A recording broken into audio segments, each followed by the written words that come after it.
Municipal కార్యక్రమాలకు సంబంధించి మహబూబ్ నగర్ నుంచి అయితే మహబూబ్ నగర్ నుంచి కూడా హైదరాబాద్కు ధర్నాకి అయితే వచ్చారు. ఇక్కడ మీ మహబూబ్ నగర్లో ఎలాంటి సమస్యలు ఉన్నాయి?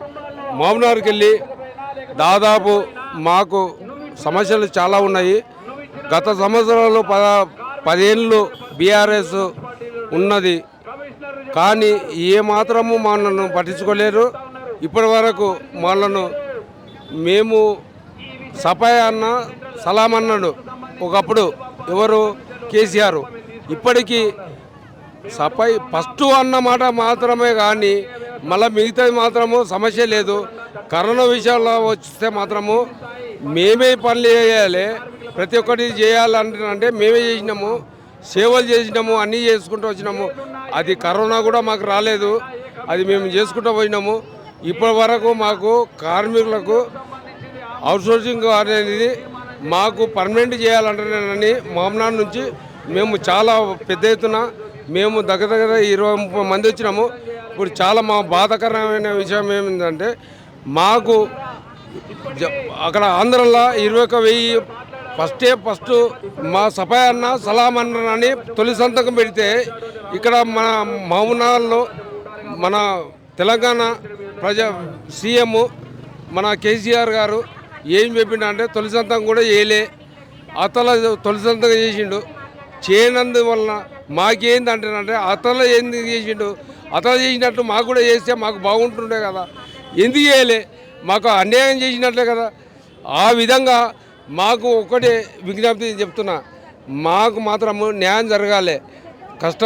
కార్మికులము చాలా కష్టపడి పనిచేస్తున్నాము. పనిచేసే దాన్ని బట్టి నీవు విధానంగా నాకు మేలు చేయాలి. మహబూబ్నగర్ డిస్టిక్ అంటే కేసీఆర్ ఉన్నప్పుడు సలాం సఫాయి అన్నప్పుడు మరి రేవంత్ రెడ్డి వచ్చినాక మీకు ఏం చెప్పలేదా? ఇంతవరకు ఏమి హామీ చేయలేడు. ఇప్పుడు జనవరి వరకు ఏం చెప్తాడో మాకు వినాలి. ఆ విషయం మాత్రము జనవరి వరకు 26 జనవరి వరకు మేము అనుకున్నాము. ఏమన్నా ఒకవేళ ఇదే పరిస్థితి కనబడి జీతాలు పెంచిన పరిస్థితి కనబడితే ఏం చేస్తారు? అప్పుడు మేము చేయాలనుకుంటే మేము ఏమన్నా చేస్తాము. మేము అనుకుంటే పర్మనెంట్ ఎవరు లేరు, అవుట్సోర్సింగ్ వాళ్ళు చాలా మంది ఉన్నారు. మేము అనుకుంటాం ఎవ్వరు లేరు, మాకు స్పందించేటోళ్ళు ఎవరు లేరు. మా పరిస్థితులు చాలా ఘోరము ఉన్నాయి. ఒక 10 రోజులు ఆగితే మడికి ఎక్కడ చెత్త అక్కడ ఉండిపోతుంది. అంతే, చాలా ఘోరము. అది చేయకూడదు. మాకు జవాన్లు కానీ శానిటైజర్ కానీ ప్రతి ఒక్కటి వాటర్ మెన్లు కానీ మేము చేయాలనుకుంటే మేము చేస్తాము. చేయకూడదు. మనకు పట్టణము మంచిగా ఉండాలి, ఆ విధంగా మేము చేస్తున్నాము. ఆయన పేరు కూడా మంచిగా ఉండాలి. ఇవాళ రేవంత్ మంచిగా ఉండాలి, అందరూ బాగుండాలని కోరుకునే మీ దృష్టిలో ప్రభుత్వం ఎందుకు ఇంత నిర్లక్ష్యంగా ఉందంట? మరి అది ఆ విషయము ఆ అధికారులకు ఉండాలి.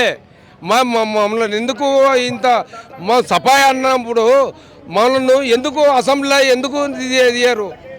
అదొక్కటే నేను అనేది. ఈ కాంగ్రెస్ వచ్చిందంటే మాకు ఒకటే సంవత్సరం ఏదొక్కటైనా సరే, కానీ బీఆర్ఎస్ ప్రభుత్వం ఉన్నప్పుడు ఏ ఒక్కరు ఎమ్మెల్యే కానీ ఎంపీ కానీ మంత్రి కానీ ఏ ఒక్కరు మా మున్సిపాలిటీ కార్మికులు స్పందించలేరు అసెంబ్లీలో. ఇప్పుడన్నా రేవంత్ గారు వచ్చిండ్రు కాంగ్రెస్ ప్రభుత్వము. గతంలో ఉన్న ఇందిరమ్మ రాజ్యం నుంచి ఉన్నది కాబట్టి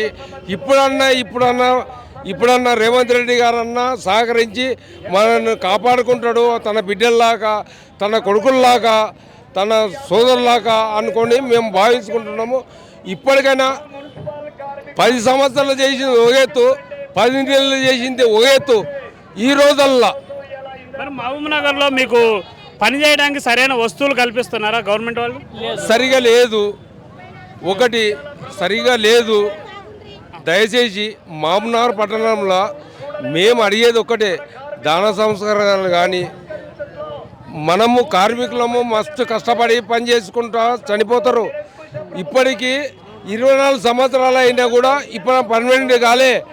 24 సంవత్సరాలు అయినా కూడా పర్మనెంట్ లేదు.